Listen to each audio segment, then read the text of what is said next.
আসসালামু আলাইকুম এভরিওয়ান। তোমরা তো জানো যে কাল আগের ব্লগে নিশ্চয়ই দেখেছো যে আমরা দিদির বাড়িতে থেকে গিয়েছি আর যাইনি। আজ বিকালে চলে যাব। তো এখন বাজে হচ্ছে 11টা নয়, 1টা বেজে গেছে, সরি 1টা বাজে। তো আমাদের রান্নাবান্না এদিকে সব কমপ্লিট, সবার অলরেডি গোসলও কমপ্লিট। এখন দিদি ময়নাকে খাওয়াতেই যাবে, মানে খাওয়াবে আর কি। আর এদিকে আজ এত প্রচণ্ড গরম পড়েছিল, এদিকে মুষলধারে অলরেডি বৃষ্টি শুরু হয়ে গিয়েছে।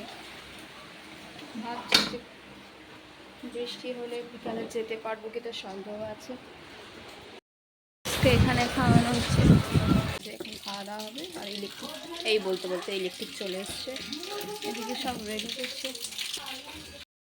এখানে লাঞ্চ রেডি হয়ে গেছে। আজকের মেনু ছিল চিংড়ি মাছের মালাইকারি, মাছের ঝাল আর চিকেন দিয়ে আলু দিয়ে রান্না করা।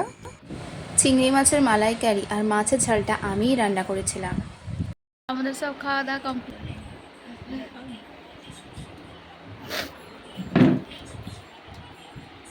এবারে আবার সাইয়ারা মুভি দেখা, আজ দুপুরে সবাই মিলে একসাথে দেখে নিই, তারপরে বাড়ি চলে যাব।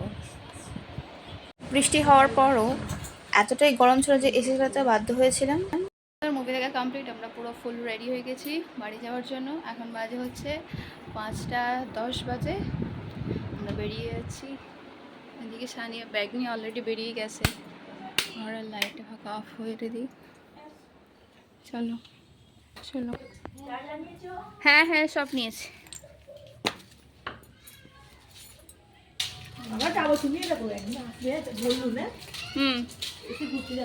আচ্ছা ঠিক আছে।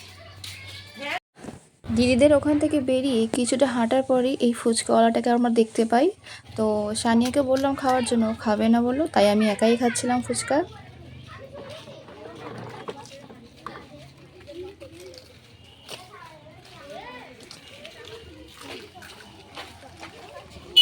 আমরা গাড়ির জন্য দাঁড়িয়েছিলাম, টোটোতে আসছিলো, তো আমরা টোটোতে উঠে পড়েছি। এখন টোটো করে বাড়ি যাচ্ছি আমরা। এখান থেকে যেতে হলে মিনিমাম টোটো বা অটোই যাই, আমরা টোটো করে যাচ্ছি।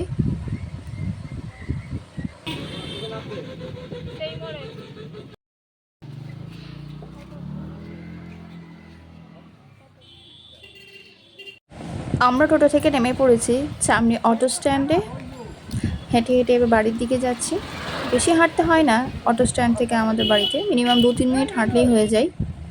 আর এখানে সানিয়া যাওয়ার পথে দুটো কুরকুরে কিনছিল। তাই আমরা বাড়িতে চলে এসেছি। 10 মিনিট লেগেছে মাত্র আসতে ওখান থেকে।